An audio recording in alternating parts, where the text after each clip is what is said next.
I think what's really interesting about where we're at in the project now is you're starting to see what was in the ground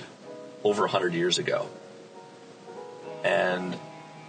from that point, the golf course has been in constant evolution. And as that game of telephone has been played, you see changes and reimaginations of what people thought Donald Ross was known for. And as we've gone back through archives and aerial photos of what this golf course and property were in the 1920s, you can see how much artistry was in Donald Ross at that stage of his life. Most people are accustomed to what Donald Ross became as he was building out his 400 golf course portfolio, which was a lot of engineering, a lot of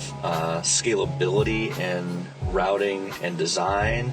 So you had some repeat features from the later part of his career that were copied onto his early works that may not have had those attributes. And that rugged nature, the boldness of the greens, the flashiness of bunkers coming out of the ground that really defined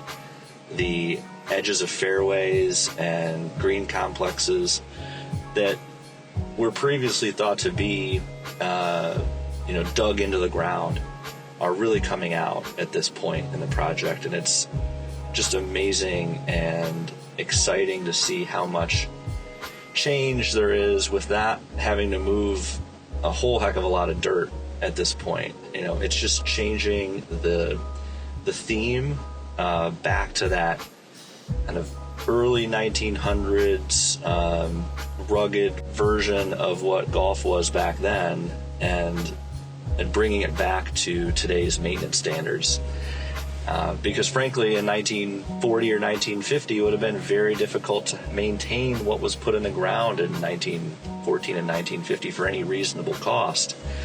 So now as we're able to reincorporate what was imagined and put into the ground by Donald Ross and then maintained by his brother for a long time, we can have that joy of playing what was a really strategic and thoughtful golf course on a topographically challenged site, and bringing those ditches and